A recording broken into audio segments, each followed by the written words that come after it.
me now, I ain't no holy individual, but I am righteous. I'm not gonna lie to you, I'm not gonna steal from you, I'm not gonna cheat you. I'm gonna tell you the truth, whether you like it or not. That's it.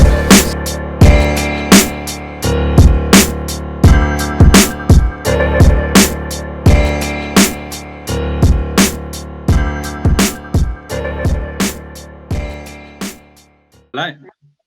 Hobgoblin, what's good, my digger? I'm good, mate. Can you hear me? Yes, I hear you loud and clear, loud and clear. What's going on with you? I'm good, man. I'm good. You? Yeah, definitely. You got that thick UK accent. Proper. Yeah. Proper. Definitely, man. So how you feeling? You feeling good? I'm good, man. I'm good. Just trying to set me headphones up 1 second. All right. Cool. That's better. Yeah, I prefer to be able to hear you in my headphones and rather than coming out a laptop speaker. Gotcha. Hobgoblin straight out of the UK. Welcome to Strictly for My Diggers. Thank you, man. It's a pleasure to be here. Thanks for having me on. Oh yeah, no doubt, definitely. So one thing about the UK, a lot of heads don't realize the UK has been putting out music for a while, since like maybe the 80s, right? In terms of like hip hop releases? Like hip hop, mean? Yeah. We've been doing hip hop for a minute. I think a pioneer was what's his name, Derek B.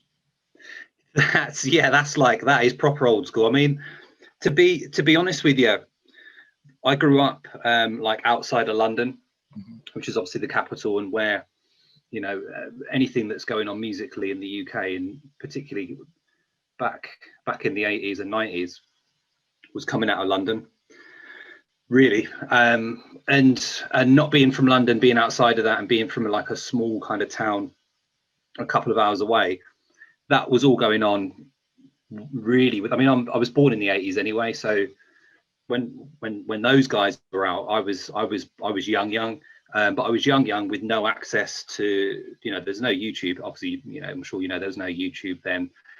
We didn't have cable at my house, so hip hop to me was something that I kind of had to really kind of search out and dig for in any form, let alone kind of being aware with what was going on, with those guys, the Demon Boys and Derek B and those really like old school acts. Like really, I didn't really kind of get into UK hip hop until like well into the 90s. We're talking like mid 90s.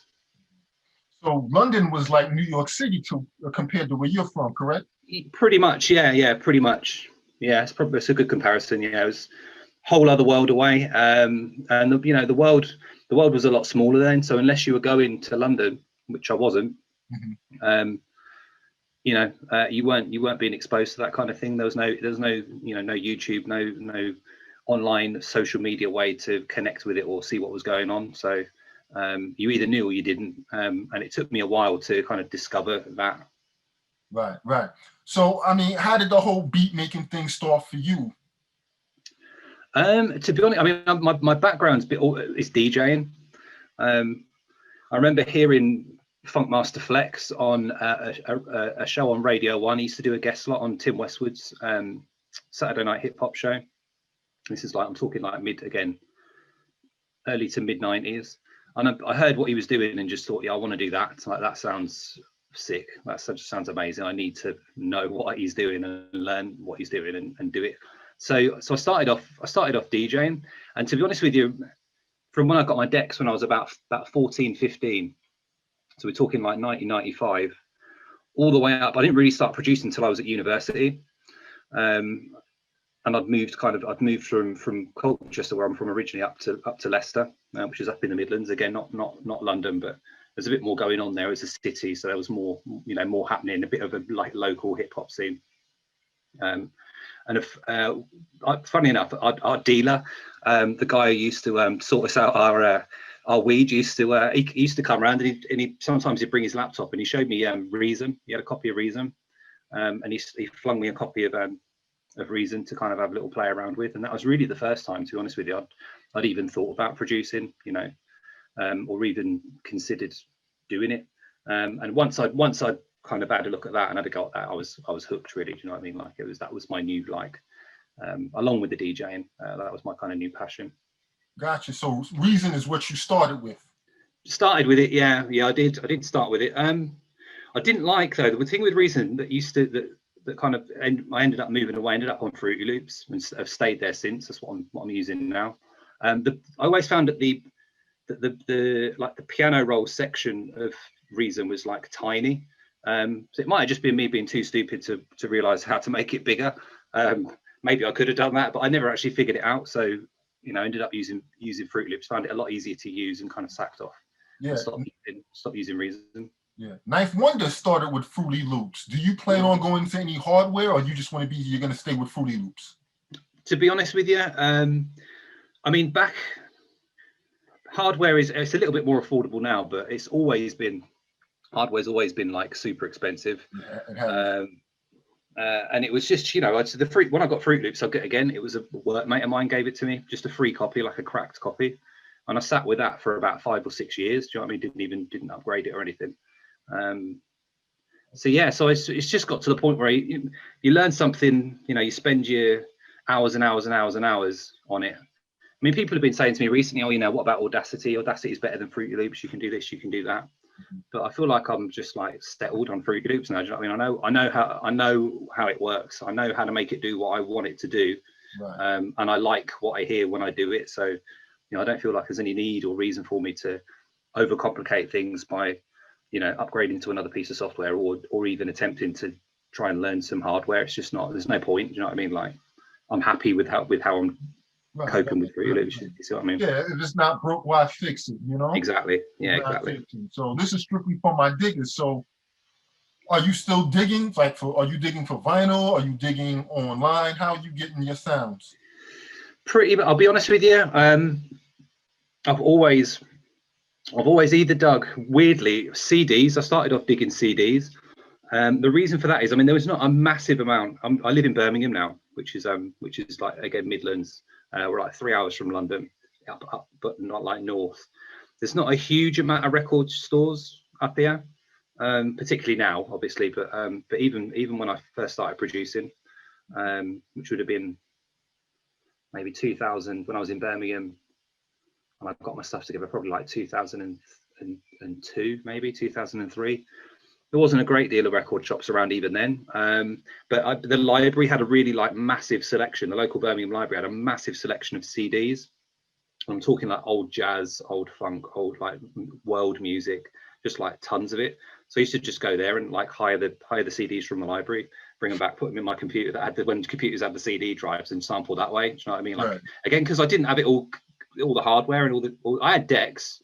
Which is weird why I never really like did that, because I always had the records, but I always bought records to DJ, so it was always like the new stuff. Do you know what I mean? I've never really dug that seriously. I've done it, don't get me wrong, like I've been to the odd record fair, had a little bit of a dig and bought some stuff out, and I've only ever really sampled from records a handful of times, if I'm being honest with you.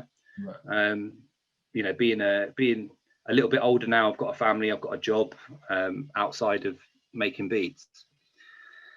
It's, you know, just having the time to go to a record store, bring it back, you know, I just don't got time for it. So you'll find there's a lot of other producers who are the same, where it's just more time efficient to use YouTube or Spotify or, you know, Apple Music, whatever's available really. You know, I get that there's records that aren't available on YouTube. I understand that, but and I get why you know, the kind of the hardcore diggers and the hardcore kind of guys who use records would say that. But I seem to be doing all right without needing to dig records. Absolutely, because, you know, I recently, you know, I dig, of course, and I was digging records, but I got to the point where I live at, I can't hold all those records. It's just gotten too much. Yeah, you know, too much to play. So I started digging online, digging, because digging is digging. You know, it's the end result that really counts. Now I noticed you said you have a DJ background, and one thing I would say about a lot of DJs who start producing, they're like, to me, like some of the best producers because they have that DJ background. Would you say the same thing? 100%, yeah. I've had this conversation before actually with other producers who have DJed before. I think just from a sequencing point of view, from when you're a DJ, whether you're mixing or you're not, and I was a mixed DJ and I used to scratch, and I wasn't like DMC World Championship level or anything, but I could scratch, and I could mix well. I was good at it, and I think once we've owned that skill, And if you, particularly if you've been a DJ who's been kind of at any kind of successful level where you've been playing out gigs, you know, at venues, at bars, clubs, you know, if you're good, you know that you're taking that crowd on a journey, and you're going to need to kind of start off a certain way, and then you're going to get them to peak at a certain point, and you're going to want to keep it there for a little bit. And at some point, it comes down, and you take them on that audio emotional journey. And I think it's the same thing when you're sequencing an album. You know, I think it's important to do the same thing. Do you know what I mean? Like not just chuck a load of records together in like you would in a set, and the same thing if you're sequencing an album. You don't just throw a load of records together and hope it sounds good. You know what I mean? Like I think being a DJ definitely helps with just from a sequencing point of view. Right, gotcha. So I want to dive a little bit deeper into beat science. Okay. Mm-hmm. So when it comes to sampling, do you prefer looping or chopping or a little of both? I'd say I do both. Mm-hmm. I'd say my process, my technique, I'd say was more RZA than Primo. Okay. So I'm not going, or you know, I'm not like when I hear Stu Bangers, for instance, like he chops. You know what I mean? Like he's chopping shit. He's chopping everything into small bits, and I've always found when I've tried to do that it never sounds as good as the original loop anyway. Do you know what I mean? Like I never got over that hurdle of doing that in a way where I was chopping like, and I'm talking like minute, you know, almost every note, like, and then trying to play it back. You know, I mean, J Dilla did obviously perfected that to the point where he was putting it back together in such a way that it sounded like a loop anyway. Absolutely, yeah, he did. Yeah, I mean, he was a genius at it, but. And I don't know. I never really got that to work, and it just never really worked out for me. Just like didn't feel right. So I like, you know, I might take a loop, but then I might chop that loop into larger sections and kind of reorganize it, and then maybe layer over some other sounds on top of it. Whether that's, you know, getting them in key and doing it, or just chucking them on top and seeing what works, kind of just, and then just, you know, when I'm making beats, it's kind of a very kind of natural. I don't try and put too much pressure on it. I just kind of do it, and you know, what happens. Right. You don't overthink it. Yeah, definitely, man. If you're in the zone, I think, and yeah, I think that's being, you know, some DJs, some producers, they talk about this kind of when you're in the zone, and I think that's a real like tangible thing. When you're in the zone, you're almost doing stuff without even properly thinking about it, like it's just happening. And I've listened to my beats back before, particularly when I've gone out on projects and rappers have rapped over them and it's on an album, and I've kind of had a listen to it, and almost like I don't even remember like making, like, how did I even do that? Like, how did that happen? Do you know what I mean? Like that. So that, like, I don't even know I was that good. You know, like in my head, you listen back to it, fuck, you know, that was mad. Like, and I think I did it when I was in the zone. Do you know what I mean? Absolutely. Same. Absolutely. Now, do you remember any of the samples you use, or sometimes you just grabbing sounds and you just go? No, I need to really start remembering, to be honest, because I'm starting to get placements with some bigger artists who are attached to labels and stuff, and they want to fucking know. Right. They need to know. Do you know what I mean? If you're going to get paid, right. What record is it sampled from? Because you know, we want to get it cleared or whatever. So I don't really do that. I generally just kind of chuck sounds together. When I generally, what I would do is I record into Audacity, and I just record loads. I might record like half an hour to 45 minutes worth of audio, and then I just chop that. I might save it and I might chop it like 3 days later. By that time, I've forgot what the fuck I was sampling. You know what I mean? I don't know what's happening there at all. And I just in the zone. Exactly. Yeah. Exactly. Yeah, you're in the zone, man. Definitely in the zone. So like when it comes to drums, where you getting your drums from? I'm generally speaking wherever they sound good. So records, as in from, you know, sampled from other old tracks, 70s, 60s, 80s sometimes tracks. But I do use drum packs. You know what I mean? I've got the Beat Butcher drums of they're probably crazy, aren't they? They probably sound real good. Mad. Yeah, the Beat Butcher drums are wicked. Apollo Brown, J-Zone. I've got quite a few of the drum breaks. So yeah, I'm not super like, oh, I'm only going to get them from. Well, I don't sample a vinyl anyway very often, so I'm not, you know, I'm only going to get them from this place. I'll get, if I hear some good drums, then I'll use them. Do you know what I mean? Absolutely. Yeah, and I agree, because there's a lot of producers out there or whatnot, and they feel they only have to get their drums from vinyl. They only have to get their sounds from vinyl to make them quote unquote hip hop, which is not true, because it's always the end result. Just like some people feel like they have to chop a sample into a million pieces, but then the beat still be garbage. You know, that's the thing, yeah. It's easy, and I don't know. It doesn't seem to be the case in any other genre either. It's really weird how hip hop and particularly people who make hip hop music put those limitations on themselves, and you know, I'm not even sure where they even come from, to be honest. Like, I mean, I know it's, you know, back in the day they used to they'd like soak their vinyls in the bath so they'd be able to get the labels off so no one would know. I mean, maybe it's probably stems from that, but yeah, like there's this you've got to get your head out of that. My advice to anyone who was starting to make beats now would be, do what the fuck you want to do and don't listen to what other people tell you should do, because like you said before, it's the end result that matters. The MC is the one working with. Don't give a fuck where I got my samples from. They don't care. They don't care where I got my drums from. Right. I mean, if the track bangs, then they're going to use it. If it doesn't, then they're going to politely pass. Doesn't matter how you did it. Yeah, I agree, because nowadays a lot of MCs and producers are getting popular for just doing them. You know, not giving a fuck, just doing them. You know, and they're bending all the quote unquote rules and actually creating a lane for themselves, you know, like what you're doing, you know. So like when it comes to drums, are you opposed to looping up a drum loop or a drum break, or does it have to be chopped, and do you have to bang out every kick, snare? Nah, fucking no. I rarely do that, if I'm being honest with you. I used to.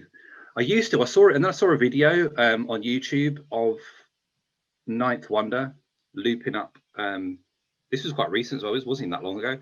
Looping up a drum loop, and I've never even thought. I don't know why. I just never even thought to do it before then. I saw him do that, and I thought, "Fucking hell, that's amazing. That sounds wicked."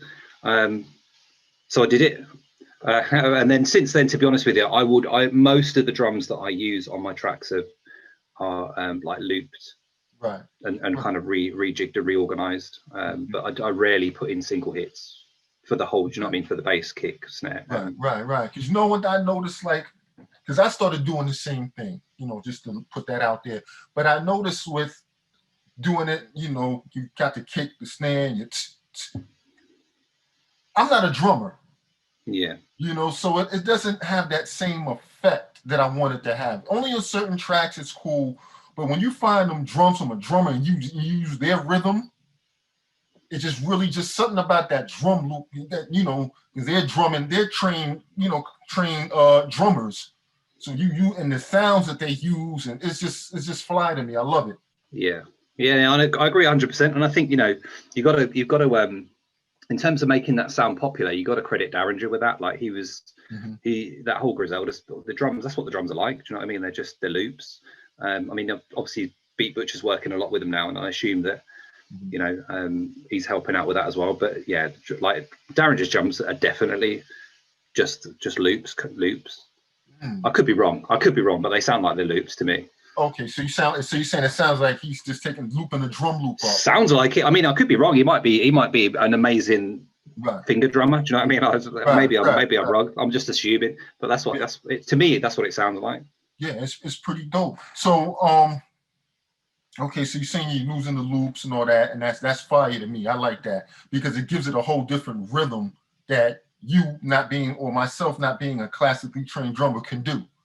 You know? Yeah. Again, and I'll be honest with you, we're talking about putting pressure on yourself from a producer point of view about what you can and can't do. And for a little while, I did feel like a little bit of a fraud doing it. I'll be honest, like almost too fucking easy. Do you know what I mean? But you know, then the effects I'm putting on it, the way I'm processing those drums, the way that I'm flipping the sample over the drums, I'm still making. You know, I've kind of come to that that peace within myself that actually what I'm doing is fine. Do you know what I mean? And I'm not being a fraudulent cheater. Right, of course. No doubt. So when you were finger drumming it, were you quantizing, or were you turning the quantization off? I've never got on the quantize. No. I've always just done it like like thing. But the biggest issue to me, that making stuff that I liked, wasn't necessarily the pattern of it. It was getting the sound. I remember Apollo Brown did a video once, and he said if the drums don't bang, then it's not he ain't using it. And I found it took me a long while, I'm talking years, to get the settings and the software and the plugins to a level where I can just chuck any drum loop through it and it fucking bangs. And people have said that to me when I've done interviews before, like, it's your drums, you know, your sound's very drum led, kind of led, and your drums are very prominent, and you know, they seem to be a big part of your sound, and they are. You know, they are. And that was the biggest thing to me. As soon as I got that right, I felt like, yeah, fucking, I'm there now. Do you know what I mean? I can start sending these beats off to different people and trying to get placements and stuff. Right. So when it comes to making the beat, do you start with the drums first, and then, or like find a drum loop first and then find the sample? No. To be honest with you, it's the sample generally. I'll use the sample first, and then kind of have a look for a drum loop, or you know, a section that I think fits the sample. But yeah, I don't usually start with the drums. I do sometimes, just to kind of change it up and see where it goes. Do you know what I mean? But not very often. Gotcha. So what about your BPMs? What are your ranges with the BPMs? We're getting proper, like, this is proper, like, nerdy producer chat. This is when you start talking about BPMs. This is for beat maker to beat maker talk. You know what I mean? Yeah, man. Yeah, no, I love it. Yeah. I'm in my element, man. I'm loving it. Yeah. So exactly. Let's talk. Man. So in terms of BPM, I generally work. Generally speaking, I'll go down to as low as maybe 68, 69. Ooh, okay. If I'm feeling like something that's really kind of, you know, slow and very kind of, you know, almost like the Conway-esque kind of stuff, is you'd say was generally that slow. Generally 71, 74, I tend to go with, and then I'll generally jump up to I'll do a few 78s, 81 is the other one, and then 92, 96 if I'm feeling a bit more like 90s golden era kind of tempo. I don't generally go much higher than that, unless I hear something like I really like mad old like funk drum loop, and I might do like 100 and 105. You know. Okay. So how many tracks would you say your beats are? So sample, drum loop, how many tracks would you say on average? On average, so I've got the main sample, but I'll generally play a bass along with it. Then you've got obviously you've got your drum track. More recently, I've started to add like synths and kind of played instruments just at certain points in the track. So that's what 4.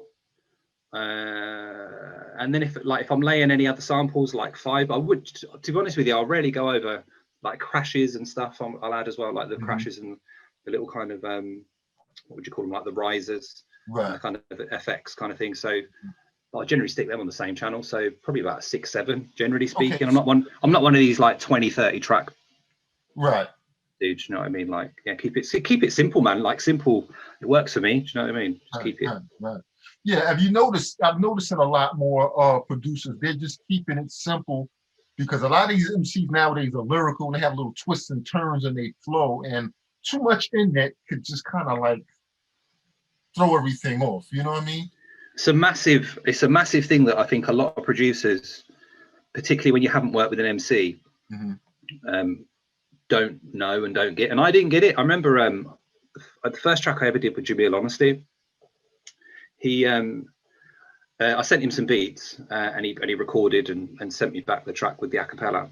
And I fucked about with it like ridiculous. I was doing drops here and adding little drum rolls here, and I started like compressing it for no reason and just like chucking a load of shit on it.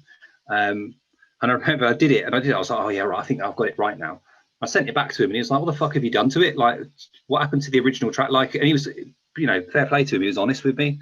He's like, you've this isn't the track. This ain't the track that you sent me, kind of thing. Right.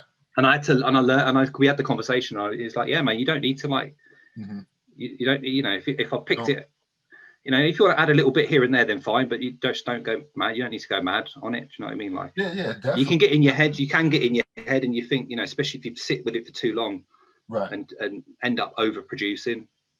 So I've tried to make sure since then. I'm glad he told me that, and I'm glad we had that conversation, because since then, right, you know, I'm just like, I'll just make the beat, send it out.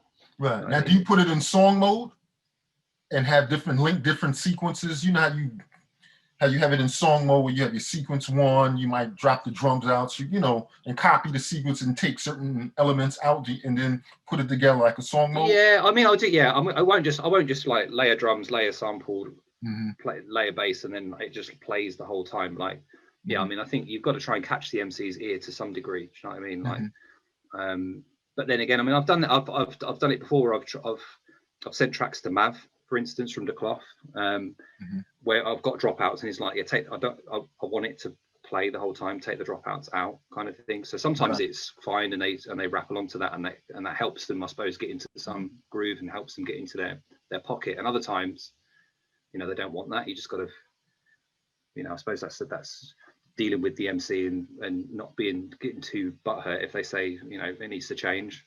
Right. Which I'm cool about. You know, I just want the track to be fired. You know what I mean? I don't mind. Right. So let's dig in. Let's go in depth about like placements. Okay.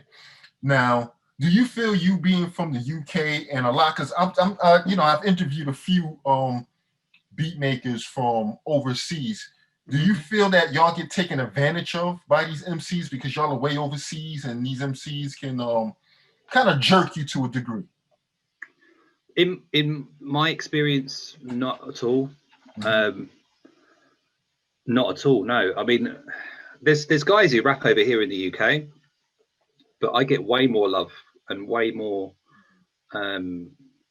opportunities, and MCs generally tend to be more willing to work, I would say, in the US than anywhere else.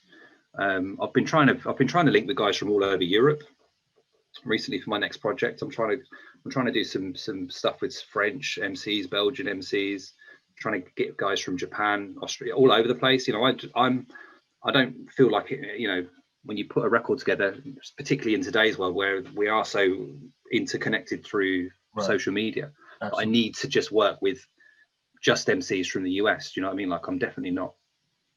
I mean, I'm only going to work with guys from New York or whatever. Like, that's not how I work. But do I feel jerked off? No, not at all, man. All the guys I've worked with have been fine, pretty much. Like, you get the odd one where, you know, I'll send them beats, and in the kind of unwritten agreement that if I need a verse, I'll get one back. Right. And in a couple of cases, that's not happened. But you know, I'm not. Life's too short, man. I'm not going to get too pissed off about that. Do you know what I mean? Like, I've got plenty of people that I do work with, so it's cool. You know what I mean? But generally speaking, people are excellent with me. So when you give out beats to these MCs, are they just usually free? Like, you just take that, or how does that work? If there's someone I want to work with, then yeah, I'll do that. I think you got to. For me personally, I know not everyone feels that way. Not everyone works that way, and that's cool. Do you know what I mean? You got to do you. You got to work out what works best for you. But for me, generally speaking, if I want to work with someone desperately, then I'll send them stuff for free. For me, it's a long game. You know what I mean? Like, if I'm working with these guys and they're good, you know, I get a verse maybe for my project further on down the line, and then if that's my project that I'm putting out myself, then I get the money comes back to me more than just 200 quid for a beat here or whatever it is. You know what I mean? Like, just slanging beats to people, and I'd rather get the feature than have to haggle over a beat with some of these people anyway. Do you know what I mean? Like, if I want to work, let's just fucking work, just do it. Right. You know what I mean? Gotcha. So you prefer? So from what it sounds like, you prefer. Well, I'm going to ask you this: do you prefer just selling beats one at a time to here, or do you prefer getting with an artist and doing a project and dealing with the splits? I've got no preference at all, mate, to be honest with you. Whatever I'm really laid back about it, to be honest. You know, I'm lucky enough, I'm in a fortunate enough position that I've already got a career that's outside of music. Do you know what I mean? So I'm not like, I'm not reliant on the money that I make from music. The money that I make on music generally goes back into the music anyway. Do you know what I mean? Whether it's buying sample packs or upgrading my software or just putting money together for future endeavors. You know what I mean? I want to get over to the US. I want to come to the top shelf premium shows. I want to go over to Europe and go to some concerts and stuff and you know, do all that. So any money generally that I make from music is kind of going to always go back into just hopefully having like cooler experiences in the future. Do you make enough money from music that you can quit your job with what you do now? Or no, not really. No, not really. If I'm being 100% honest, no, not quite. I'm do all right. I don't do too badly. And I'm fortunate. My wife works. She's got a really good job. She gets paid well as well. So if I wanted to do that, I probably could, to be honest. But I enjoyed my job as well. Do you know what I mean? I like my career. I like the fact that I can balance both at the minute. Do you know what I mean? Like, I'm not saying if the opportunity came up and I don't know, you know, Def Jam wanted me to come and be an in-house producer, or you know, Griselda wanted someone that, you know, I'd do it. But you know, until an opportunity like that comes along, I'm more than happy to kind of work at my own pace and do what I'm doing at the minute. Right. So when you send out beats to these artists, are you sending out like 30, 40 beats? How many beats are you sending when you send out like a quote unquote beat CD to these artists? It does vary. So I might tell you a number and then someone else will be like, I didn't get that many. Or someone else might be, okay, that's way more than I got. So, I mean, generally speaking, I'll go like 5 minimum. Okay. But I've sent up to, in one pack, probably up to about 15 would be the most ideal. I think do more than that, you oversaturate. And you know what I mean? And the thing is, when you're sending out beats as a producer, we can only make so many beats in the time, especially, you know, particularly as I'm not doing it as a living. Like, I've got a certain time frame that I've got to make those beats. So if I'm sending 50 beats out to one person, you know, not some rappers get back really quick. Some rappers will give it like the same day, like, yeah, I want that, and that. I mean, they're brilliant. I love working with people like that. Yeah, Mav's like that. He'll tell me straight away. Yeah, I love that one, and that one. And then I can just say, oh, brilliant, right? So then ones you don't want, I'm just going to move them into another folder. And the next time I'm ready to send something out, or the next time someone asks me for something, then I can move them. But you got to, you know, a lot of producers, I'm sure, would say the same. I've had conversations with producers who get a little bit pissed off, and MCs, you send an MC a load of beats, and then they wait 6 months before they tell you what they're going to do with it, or if they're going to do anything with it. Right. So yeah, because I mean, like you saying, you send out like, let's say 5 beats, the artist picks like 3 beats. You know, do you ask for the other 2 beats back, like, so you can give them to other people, or what happens? Yeah, exactly that. Okay. Yeah, exactly. I just say, well, I don't ask. I tell them that's what I'm doing. That's what I'm doing. Right. Okay. Gotcha. So like, listen, you got those 3, you like those 3. Well, these 2, I'm gonna send these over to Rock Marciano because he, you know, got a project coming out. Gotcha. So you can't use those 2 now because he got the other 2. Yeah, I wish I did have Rock Marciano's contact, mate. If I did, you know. Shout out to Rock Marciano. Now it's the pirate. Future goals, man. Future goals, that is. Oh yeah, definitely. So since we're speaking on future goals, you said Rock Marciano is one of them. Who else? Who else would I like to work with? I'd love to do. I mean, I'm going to be really like stereotypical and do the old what everybody says, but you know, obviously people like Ghostface and Raekwon would be sick. I've got a Wu-Tang. I'm not going to tell you who because it's all very kind of in the making at the minute. But I have got a track with someone from the Wu. Okay.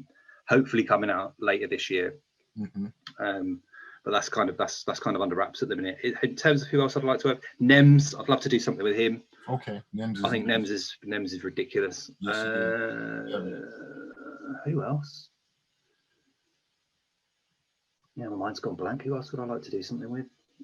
Obviously, like any of the Griselda lot. You know, Matt Conley, those guys. Yeah. Definitely. So, what producers that are out now that you're feeling that are quote unquote your peers? Any of your peers that's doing it that you really like right now? Loads. I mean, I'm part of a producer group called the Lupara Gang. Yes, you are. We Yes.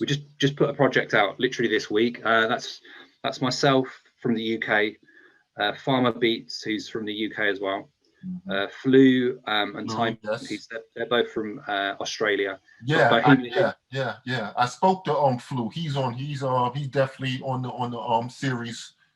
I interviewed him. Timepiece Tracks, correct? Yeah. I got another him Oz. Tomorrow.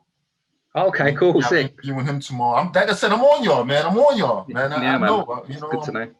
Yeah, good to know. Yeah, man. Yeah, Future Waves in the group as well. He's not from Canada, right? Yeah. He's not on this project because he's been busy doing other bits and pieces, but he's in the group. He's in the gang, so hopefully he'll get something for on the next one. Who else? Uncle Tim is from the UK as well, another producer from the UK. Right. And Bohemia Lynch from Japan, who's he's made some big records. He's on that Pray for Paris he's got a track on West Side Gun's album, Bohemia Lynch. Okay, so he's a great dude. He's really nice bloke as well. Really cool. So this project with all you producers, there's MCs rhyming over the beats or just it's instrumental?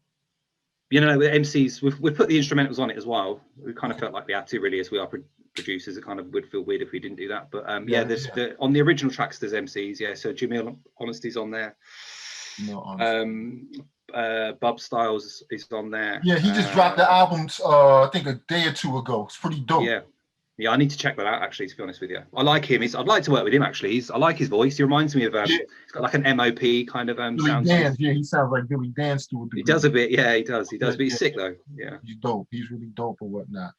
But yeah, I want to thank you for, tapping in with me, taking time out your busy schedule. This is strictly for my diggers. You're doing a great job at what you're doing. Thanks, I'm definitely a supporter of what you're doing.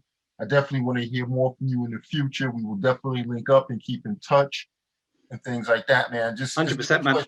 It's just a pleasure, man. Thank you so much. Yeah, you too, man. It's been nice to chat some geeky producer shit, man. Yeah, cool. Definitely, because this is strictly for my diggers. This is what it's for. It's to celebrate you all sample-based boom bap lo-fi producers, but also education for those out there who want to do the same thing that you're doing. So it's all reciprocal, and it's for us, by us. Yeah, man. Yeah. Well, hopefully I'll drop some nuggets for some people. Oh, yeah, you definitely did, and I think the people really appreciate it. When they view this, those out there that's really that upcoming teenager that's in his bedroom banging out, and that might be overthinking it. But then here's Hobgoblin, who he's been listening to for the last few years, telling him, hey, don't overthink it, do this, do that. And you're like, oh, wow, he does, you know what I mean? So you're giving inspiration to, the generation after you that's coming up, Hopefully. Yeah, that's what it's for. It's a mad thing to think about, but yeah, hopefully. Yeah, you are. But anyway, salute to you, man. Thanks a lot. You too, man. Appreciate it. Cheers. Peace. Been fun. Peace, man.